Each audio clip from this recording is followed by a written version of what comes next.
ফটাফট করে নাস্তা করে নিচ্ছে। আজকে আমার অনেক কাজ, আম্মু যেহেতু অসুস্থ। কিসে সো আমি এখন বাদাম ভিজাবো। কোথায় ভাজবেন? স্বপ্নারে কি বলাই আনবো? বারণ লাগবে না, ব্লেন্ডার করতে ফেললে করি এলাম।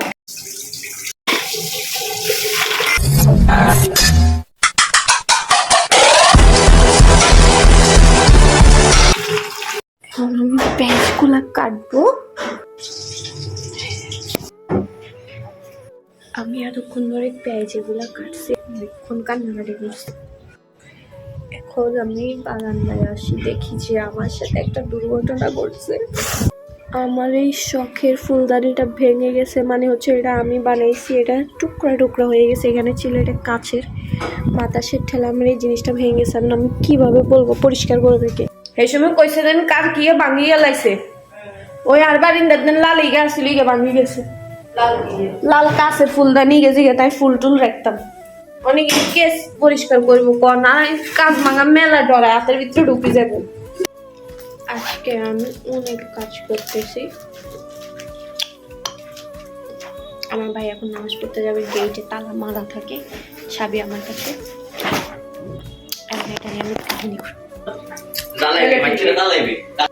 প্রায় 2 থেকে 3 ঘন্টা টানা কাজ করে আমি অনেক বেশি টায়ার্ড। এখন আমি আমার আম্মুর থেকে একটা রেসিপি শিখবো, সেটা হচ্ছে রোস্ট। আমি আমার যত রান্না আছে সব আমার আম্মুর থেকে শিখা। এখন আমি তোমাদেরকে রান্না করে নিয়ে যাবো, দেখাবো আমার আম্মু কীভাবে রোস্টটা বানায়। তারপর আমি গোসল করবো। এখন অলরেডি 1:44 বেজে গেছে। চলো আমরা রান্না করে যে কোনো কথা বলবো না, জাস্ট রেসিপিটা দেখাবো আর কোনো কথা না।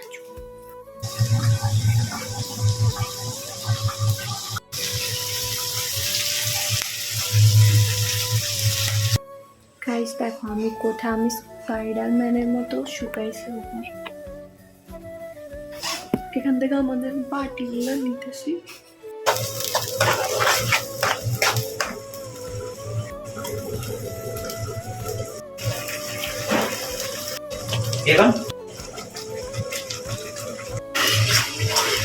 পুরা পুরা সব পুরা দিয়ে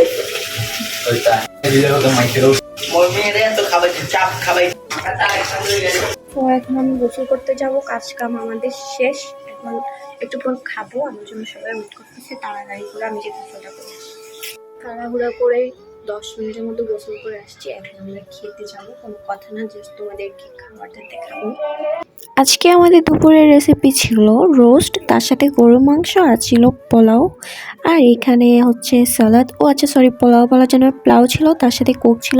তো আমাদের এই যে রোস্টের মাংসটা দেখো, মানে হচ্ছে মুরগিটা কত বেশি ভালো করে রান্না হয়েছে, আর জাস্ট কালারটা দেখো।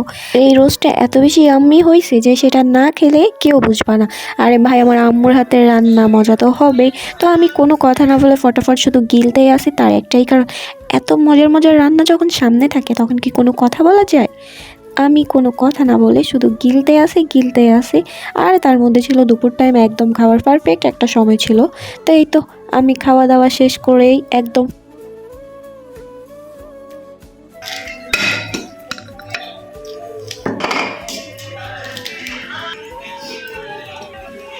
রোস্ট আর পোলাও দিয়ে খাওয়ার পর আমি এখানে নিয়েছিলাম গরু মাংস ঝোলার সাথে 1 পিস এই তেলের অংশটা। আমার এটা এত বেশি প্রিয় ভাই, মানে কেন জানি আমার কাছে মনে হয় এটা মুখে দিলে জাস্ট ভ্যানিশ হয়ে যায়, যার কারণে আমি মাংস খাই না, বাট এই তেলটা অনেক বেশি।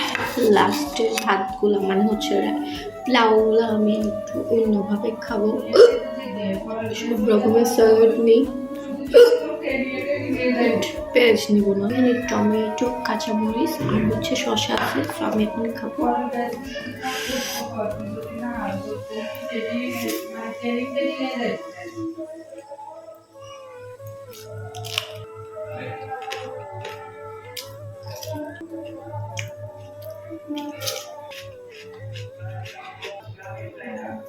খাওয়া শেষ।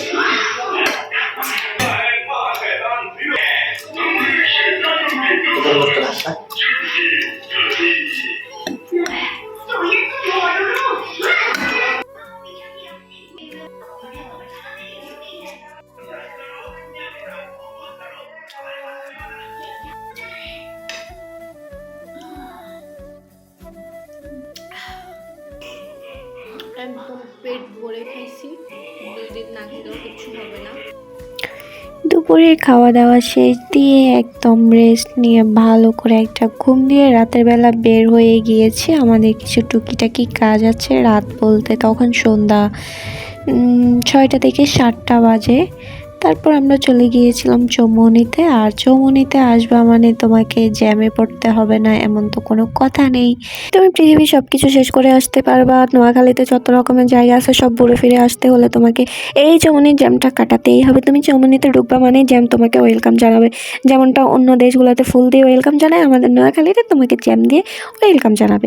যেহেতু তোমরা আমাদের নোয়াখালীকে অন্য দেশ হিসেবে নাও, তো সেই হিসেবে তোমাদেরকে এতটুকু জানান দিচ্ছি যে আমাদের নোয়াখালী দেশে আসতে হলে তোমাকে আগে ধৈর্য নিয়ে আসতে হবে বাচ্চা, কারণ এখানে জ্যামের খেলা চলে।